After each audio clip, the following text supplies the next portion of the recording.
Bonjour, bonjour.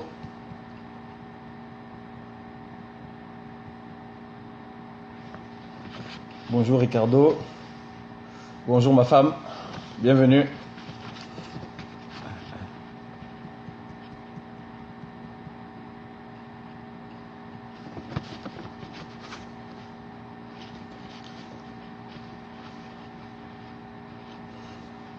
Coucou ma femme.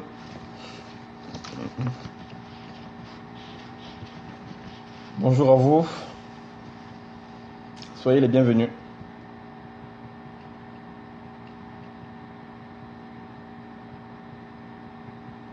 J'attends que les autres personnes se connectent afin que je puisse commencer. Bonjour Susanna, bienvenue.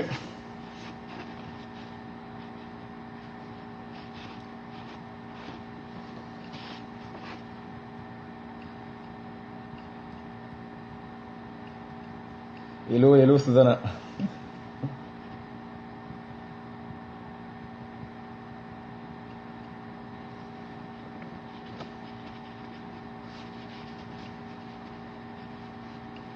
Bonjour Jalens.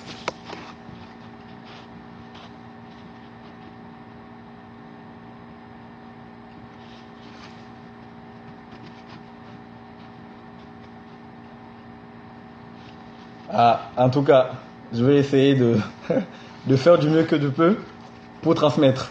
Bonjour Pauline, bienvenue. En tout cas, bonjour à chacun d'entre vous. Je vous souhaite la bienvenue, donc je vais commencer en attendant que les autres personnes se connectent.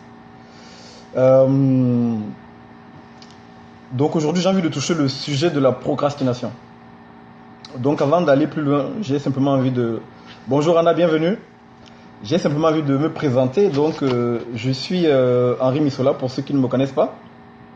Je suis le fondateur de jemedéveloppe.com. C'est un portail que j'ai lancé en 2014 et son ambition, c'est simplement d'être une plateforme d'information et de formation sur tout ce qui concerne le développement personnel et professionnel pour la communauté francophone. Donc c'est un portail que j'ai lancé en 2014. Donc si vous avez déjà été donc, sur jemedéveloppe.com, vous allez trouver un certain nombre d'informations. Mais j'envisage en fait de faire une refonte de ce portail pour donner une autre orientation et pour pouvoir encore mettre un peu plus de contenu. Donc voilà, moi mon ambition elle est simple, mon désir est simple, c'est de simplement vous aider à découvrir votre potentiel, le développer et le mettre en fait à disposition, le libérer pour solutionner les problèmes de votre génération. Ça c'est le désir de mon cœur. Donc j'ai un certain nombre de ressources que j'ai déjà mis en place. Donc si vous allez sur ma boutique en ligne www.potentiel.selz.com, donc www.potentiel.selz.com, vous allez trouver mes ressources. J'ai aujourd'hui 3 ressources, dont 2 qui sont gratuites. La première ressource en fait, c'est mon e-book Plan de développement du potentiel, des clés pour découvrir et développer votre potentiel. Et la deuxième ressource qui est gratuite, c'est mon coaching audio intitulé Les 4 questions incontournables pour développer votre potentiel. Donc la dernière ressource que j'ai mise en ligne depuis lundi, c'est un coaching sur la gestion du temps. Donc la gestion du temps, c'est la thématique que j'aborde en ce moment. Je vais l'aborder encore dans les prochains mois, je ne sais pas jusqu'à quand. Mais j'aborde également d'autres questions, mais la thématique du moment, c'est le temps. Et donc c'est dans le cadre de cette thématique que nous nous retrouvons aujourd'hui pour parler de la procrastination. Donc mon titre aujourd'hui, c'est « En finir avec la procrastination ». Bonjour Nanciane. Alors, cette thématique en fait est véritablement importante et j'ai voulu vous en parler parce que j'ai commencé en fait à me challenger personnellement depuis lundi. Je me suis dit, mais on est en février. Qu'est-ce que j'ai fait au mois de janvier? Je me suis posé cette question en fait et je me suis dit, le temps passe tellement vite. Et aujourd'hui, ce coaching en fait est, ce scope est particulier parce que j'ai envie de nous challenger chacun d'entre nous. Beaucoup d'entre vous, vous êtes sur Periscope tous les jours. Vous écoutez des choses, etc. Vous écoutez par exemple Darcy, vous écoutez William, vous écoutez Bettina, vous écoutez la cuisine d'Anto, etc. Et les gens disent des choses intéressantes. Vous écoutez peut-être également Isabelle. Mais la question que j'ai envie de vous poser ce matin, qu'est-ce que vous faites de ce que vous écoutez? Parce que c'est bien en fait d'écouter, c'est bien de prendre des notes, c'est bien de dire oui, le scope était challengeant, c'était intéressant, etc. Mais si vous ne posez pas d'action après avoir écouté, ça ne sert à rien. Et j'ai envie de nous challenger en fait ce matin. Je vous challenge, mais je me challenge en même temps en fait. Vous savez, ceux qui font la différence, ceux qui changent en fait le monde, ce ne sont pas simplement les personnes qui écoutent, mais ce sont les personnes en fait qui s'instruisent et qui décident en fait de poser des actions. Et j'ai envie de nous challenger ce matin à poser des actions. Parce qu'on est déjà en février les amis. Le temps va passer tellement vite. Avant d'aller plus loin, j'ai envie de vous demander, qu'as-tu fait au mois de janvier? Qu'as-tu fait au mois de janvier? Ça, c'est la question que j'ai envie de nous poser. Prenons le temps simplement en fait de réfléchir en nous disant, c'est bien d'écouter des choses en fait, mais qu'avons-nous fait? Pourquoi est-ce que nous repoussons en fait des choses? Pourquoi est-ce que nous repoussons des choses en fait? Donc, ce matin, je vais nous challenger. Alors, pourquoi parler de procrastination? Je parle de procrastination simplement parce que si on se pose la question de savoir qu'est-ce qu'on a fait, c'est parce qu'on s'est sûrement fixé des choses, des objectifs à faire au mois de janvier. Et si on ne les a pas faites, il y a forcément en fait des choses qui nous ont empêchés de les faire.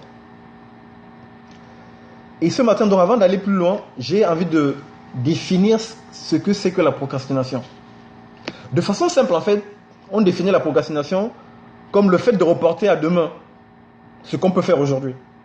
Ça c'est la définition en fait simple de la procrastination. Reporter à demain ce qu'on peut faire aujourd'hui.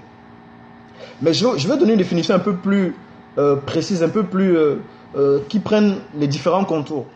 On va parler en fait de procrastination lorsqu'il se passe un temps significatif entre le moment où vous avez planifié de faire une chose et le moment où vous faites effectivement cette chose. Il faut quand il y a un temps significatif, là clairement vous êtes en train de procrastiner. Je vais vous donner quelques exemples. Imaginez par exemple que vous ayez acheté un livre en novembre. Vous avez acheté ce livre parce qu'on vous a conseillé d'acheter ce livre. Et vous l'avez acheté et jusqu'à présent vous ne l'avez pas encore lu. Alors que quand vous avez prévu de l'acheter, il était prévu que vous le lisiez dans la foulée. Mais nous sommes en février. Vous n'avez pas encore lu le livre que vous avez acheté en novembre. Vous êtes clairement en train de procrastiner. Et il y a des personnes qui sont venues sur ma boutique en ligne, qui ont téléchargé le coaching, les 4 questions incontournables pour développer votre potentiel. Et je sais qu'il y a certaines personnes qui n'ont pas encore pris le temps d'écouter ce coaching. Alors à quoi ça sert? À quoi ça sert de le télécharger si vous n'écoutez pas? Là, vous êtes en train de procrastiner. Vous êtes en train de procrastiner. Les amis, nous sommes en février. Nous sommes déjà le 5. Très rapidement, en fait, nous serons en fait à la fin du mois. Et à la fin du mois, je vous poserai encore la question de savoir qu'avons-nous fait à la fin du mois qu'avons-nous fait en février? Les amis, votre vie doit faire la différence en 2016. 2016, en fait, c'est une année particulière. Aujourd'hui, on a cette opportunité, en fait, d'avoir des applications comme Periscope. Il y a des personnes qui nous challengent, des personnes qui nous aident, en fait, à aller de l'avant. Si on a cette possibilité, en fait, c'est parce que, si on a cette possibilité, ça veut dire également qu'on va avoir des comptes à rendre. Si on entend des choses et qu'on ne prend pas des actions, et qu'on ne met pas en place des actions, on va avoir des comptes à rendre. Donc, les amis, cette année, nos vies doivent faire la différence. Est-ce que tu peux dire à toi-même, ma vie doit faire la différence en 2016? Je n'entends pas. Ma vie doit faire la différence en 2016. Comme Bettina aime bien le dire, ma vie doit compter. Ma vie doit compter, ta vie doit compter, nos vies doivent compter en 2016. Oui, nos vies doivent compter. Nous devons faire la différence, les amis. Nous devons faire la différence. Alors, les amis, avant d'aller plus loin, avant de vous donner des techniques, effectivement, Susanna, ta vie doit faire la différence, ma vie doit faire la différence. Avant d'aller plus loin, je vais vous donner des techniques, mais avant d'aller plus loin, j'ai envie de vous montrer en fait qu'il y a 2 raisons. Il y a 2 raisons pour lesquelles on procrastine en général. On procrastine en général, parfois pour le manque d'intérêt en fait, par rapport à la tâche qu'on doit faire. Le manque d'intérêt. C'est-à-dire que par exemple, tu es au travail, on te donne une tâche à faire, mais tu te dis oui, franchement, par rapport à mon niveau intellectuel, pourquoi mon manager peut me donner une tâche comme ça? Et du coup, tu traînes des pieds pour faire cette tâche. Tu te dis oui, je n'ai pas de véritable valeur ajoutée à apporter à cette tâche. Ça, c'est la première raison, le manque d'intérêt. La deuxième raison, c'est parfois la peur. Parfois, on est face à des tâches qui sont complexes.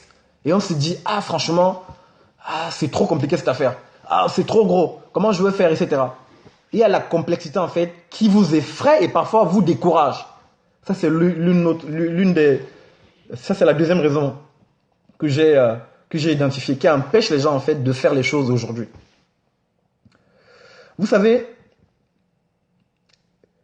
face à ces deux raisons, en fait, il y a également deux causes. Deux causes, en fait, qui font que on n'arrive pas à bien faire les choses. En fait, on les repousse toujours au lendemain.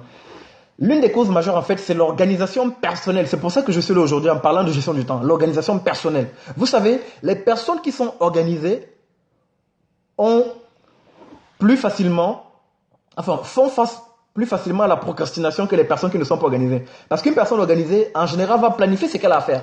Elle sait qu'elle a ces choses à faire, mais elle ne se dit pas simplement qu'elle les a.